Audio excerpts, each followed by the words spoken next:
अस्सलाम वालेकुम मुअज़्ज़िज़ मेहरबान दोस्तों, कैसे हो? उम्मीद कि आप बिल्कुल ठीक ठाक होंगे। हमारी दुआ है कि आप जहाँ कहीं भी रहें ठीक ठाक रहें।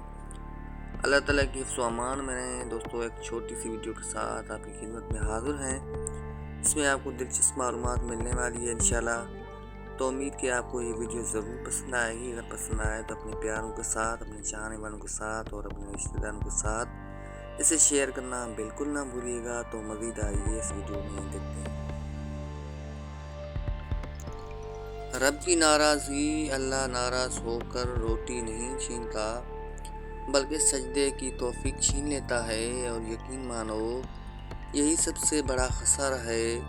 अल्लाह हमें हर हाल में नमाज पढ़ने की तौफीक अता फरमाए।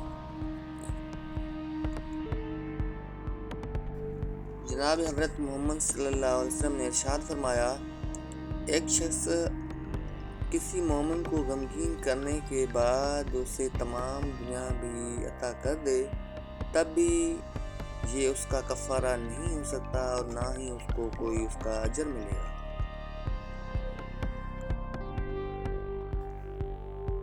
रसूल अकरम सल्लल्लाहु अलैहि वसल्लम ने इरशाद फरमाया, सखी आदमी अल्लाह से नज़दीक होता है, जन्नत से नज़दीक होता है, मगर दोज़ख से दूर होता है।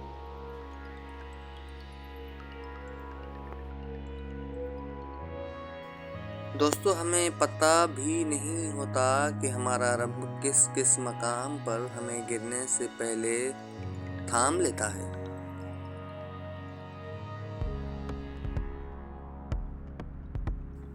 आप सल्लल्लाहु अलैहि वसल्लम का इरशाद है, तंदुरुस्ती की हालत में आदमी का एक दरहम सदका करना मौत के वक्त 100 दरहम सदका करने से अफसल है।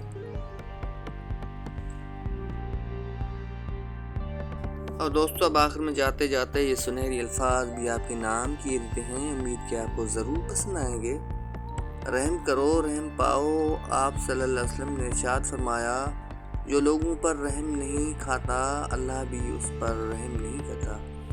दोस्तों, उम्मीद कि आपको वीडियो ज़रूर पसंद आई होगी। अगर पसंद आए तो अपने चाहने वालों के साथ, अपने प्यारों के साथ और अपने रिश्तेदारों के साथ शेयर करना बिल्कुल ना भूलिएगा। और हमें अब दीजिएगा इजाज़त। अल्लाह हाफ़िज़।